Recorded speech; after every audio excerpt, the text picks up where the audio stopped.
ঢাকার আকাশে তখন কুয়াশা জমেছে, কিন্তু লালমনিরহাটে জ্বলছে অন্য এক আগুন। সেই আগুন বারুদের নয়, সাহসের, নিঃশব্দ এক বিপ্লবের। টিনের ছাউনির নিচে মাথা গুজে কাজ করছেন এক তরুণ, পিতৃবিয়োগে শোকাতুর। তার মুখে ঘাম, চোখে আগুন আর হাতে যন্ত্রাংশ, যা দিয়ে তৈরি হবে বাংলাদেশের প্রথম যুদ্ধ বিমান। ইতিহাসে এমন দিন কতজন দেখে, কিন্তু কে জানে তার নাম? লালমনিরহাট, যে নামটি এতদিন ছিল ঘুমন্ত এক ঘাঁটি, এখন তা হয়ে উঠছে এশিয়ার বাতিঘর। 1931 সালে ব্রিটিশরা যে ঘাঁটি বানিয়েছিল দ্বিতীয় বিশ্বযুদ্ধের জন্য, সেটিই আজ আবার জেগে উঠছে স্বাধীনতার 55 বছর পরে।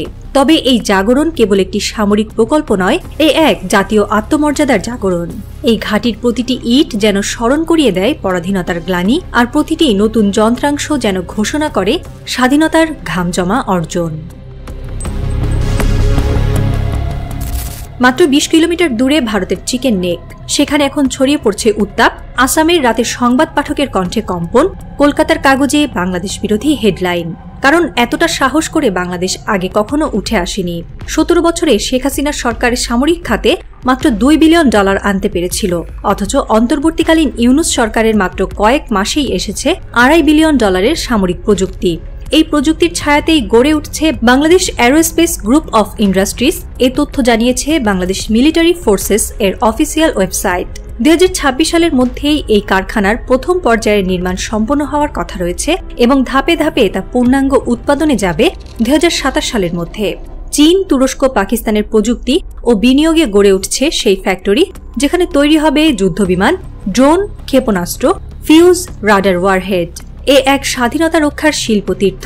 শুধু তাই নয়, এখানে তৈরি হচ্ছে গবেষণাগার, উন্নয়ন কেন্দ্র, প্রশিক্ষণ একাডেমি এবং একাধিক রক্ষণাবেক্ষণ ইউনিট। একটি যুদ্ধবিমান মেরামত করতে গিয়ে যে দক্ষতা দরকার, সেই দক্ষতা এখন শেখানো হচ্ছে গ্রামের স্কুলের শিক্ষার্থীদের সিমুলেশন ল্যাবরেটরিতে।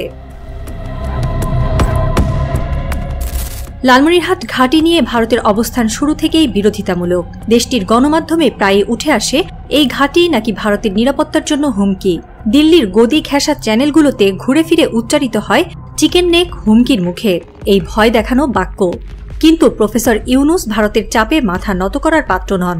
চীনের সঙ্গে দৃঢ় সহযোগিতা থাকলেও তিনি সব বিকল্প খোলা রেখেছেন। বিভিন্ন অসমর্থিত সূত্র বলছে, তুরস্ক, এমনকি যুক্তরাষ্ট্র থেকেও প্রস্তাব এসেছে লালমনিরহাট ঘাঁটি নিয়ে। প্রফেসর ইউনূসের কাছে প্রতিটি অপশন টেবিলে আছে। আন্তর্জাতিক প্রতিরক্ষা সামিটে বাংলাদেশের প্রতিনিধি দল এখন লালমনিরহাটকে একটি ন্যাশনাল প্রাইড কেস স্টাডি হিসেবে তুলে ধরছে। এই তথ্য উঠে এসেছে আন্তর্জাতিক প্রতিরক্ষা জার্নাল ডিফেন্স কানেক্ট এশিয়া এর জুন 2025 সংখ্যায়। বিশ্বের বড় বড় প্রতিরক্ষা কোম্পানি এখন বাংলাদেশের সাথে জয়েন্ট ভেঞ্চারে আগ্রহী। কিন্তু প্রশ্ন হল, বাংলাদেশ কি তার প্রযুক্তি অন্যের হাতে তুলে দেবে? যেখানে এককালে শুধু সেলাই মেশিন ছিল, সেখানে একদিন মিসাইল সংযোজন হবে। যেখানে এককালে কৃষকের হাল ছিল, সেখানে ড্রোন ক্যালিব্রেশন ইউনিট বসবে। যে ছেলে একদিন মেডিকেলে চান্স না পেয়ে হাল ছেড়ে দিয়েছিল, সে হয়তো আগামীকাল এয়ার ডিফেন্স সিস্টেমের সার্কিট ডিজাইন করবে।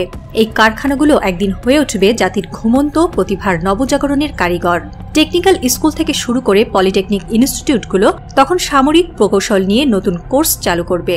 শিক্ষার্থীরা হাতে কলমে শিখবে কিভাবে রাডার তৈরি হয়, কিভাবে মিসাইলের প্রপালশন সিস্টেম কাজ করে। তরুণদের চোখে তখন অন্য স্বপ্ন জ্বলবে, সরকারি চাকরি নয়, জাতির রক্ষা কবচে নিজের নাম লেখানো।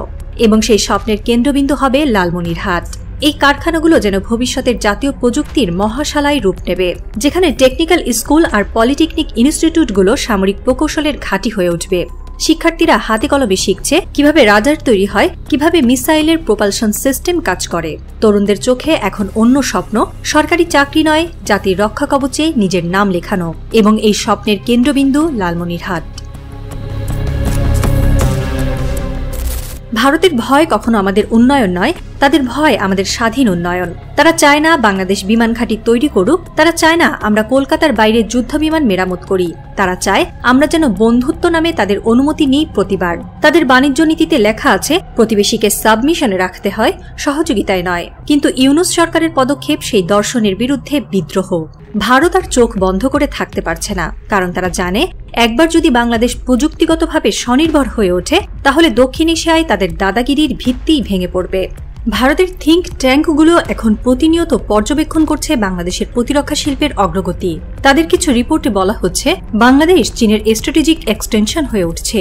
যদিও এই ব্যাখ্যার বিরোধিতা করছেন একাধিক আন্তর্জাতিক বিশ্লেষক, যারা বলছেন বাংলাদেশ এই উদ্যোগে চীনের পাশাপাশি যুক্তরাষ্ট্র, তুরস্ক এবং পাকিস্তানের সাথেও কৌশলগত ভারসাম্য রক্ষা করছে।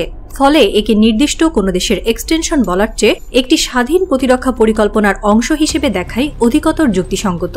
বাংলাদেশ একসময় সেনা, জুতোর ফিতে পর্যন্ত আমদানি করত। আজ সেই দেশ ড্রোন, রাডার আর মিসাইল তৈরির কারখানা নির্মাণের স্বপ্ন দেখছে। ভারতের চোখে এটা শুধু বিস্ময় নয়, এক জাতীয় দম্ভের পতনের শুরু। তারা জানে, যে বাংলাদেশ নিজেদের আকাশে নিজস্ব প্রযুক্তির ডিফেন্স সিস্টেম বসাতে পারে, সেই বাংলাদেশ একদিন তাদের বাণিজ্যিক দখলদারিত্ব চ্যালেঞ্জ জানাবে। সেই আশঙ্কাতেই ভারতের রাজনৈতিক মহলে শোরগোল। সংবাদ চ্যানেলগুলোই চলছে নানা ধরনের বিভ্রান্তিমূলক প্রচারণা, কিন্তু বাস্তবতা হল বাংলাদেশ এখন নিজের কৌশল নিজেই লিখছে।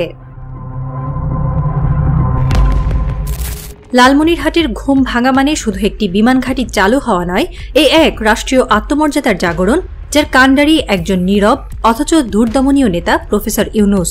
একদিন হয়তো কোনো ছোট শিশুর খাতার কোনায় আঁকা হবে তার চশমা পরা মুখ, নিচে লেখা থাকবে, যিনি আমাদের আকাশ ফিরিয়ে এনেছিলেন। অন্যদিকে ভারতের প্রধানমন্ত্রী নরেন্দ্র মোদী চেয়েছিলেন বাংলাদেশকে আন্তর্জাতিক রাজনীতির মঞ্চে একঘরে করতে। তার কূটনীতির লক্ষ্য ছিল বাংলাদেশ যেন ভারতের ওপর নির্ভরশীল থাকে, প্রযুক্তি, প্রতিরক্ষা, বাণিজ্য সবকিছুতে। কিন্তু মোদির সেই দুর্বিসন্ধি এখন বুমেরাং হয়ে ফিরে আসছে। দক্ষিণ এশিয়ার মানচিত্রে যে বলয় গড়তে চেয়েছিলেন তিনি, সেটি এখন ভেঙে পড়ছে তার নিজের চোখের সামনে। ভারত বাংলাদেশকে বিচ্ছিন্ন করতে চেয়েছিল, বাস্তবে মোদি ভারতকে বিশ্ব মঞ্চে একঘরে করে ফেলছেন। বিশ্ব যখন প্রফেসর ইউনূসকে দেখছে দক্ষিণ এশিয়ার আত্মবিশ্বাসী কণ্ঠস্বর হিসেবে, তখন মোদি আন্তর্জাতিক পরিসরে এক আস্থাহীন জাতীয়তাবাদীর প্রতীক হয়ে উঠছেন। ভারতের ভেতরে থেকেও অনেকে এখন বলছে, মোদি যত বাংলাদেশকে চেপেছেন, বাংলাদেশ ততটা ডানা মেলেছে। তারই ধারাবাহিকতা লালমনিরহাট এয়ারবেস। এই বিমান ঘাঁটি শুধু একটি সামরিক ঘাঁটি নয়, এটি বাংলাদেশের সাহসের প্রতীক। এখান থেকে অচিরেই উড়বে যুদ্ধবিমান, উৎক্ষেপণ হবে বাংলা মাটির তৈরি ক্ষেপণাস্ত্র। আর সেই প্রতিরক্ষা প্রযুক্তির নিচে দাঁড়িয়ে একদিন হয়তো কোনো মায়ের চোখে জমা পড়বে গর্বের অশ্রু, যে মা একসময় ছেলেকে বলেছিল, তোদের স্বপ্ন শুধু চাকরি নয়, দেশটাকে রক্ষা করিস। আর শত্রুর চোখে চোখ রাখতেও ভয় পাবে না বাংলাদেশ, কারণ সে জানে তার আকাশ অচিরেই হবে সশস্ত্র।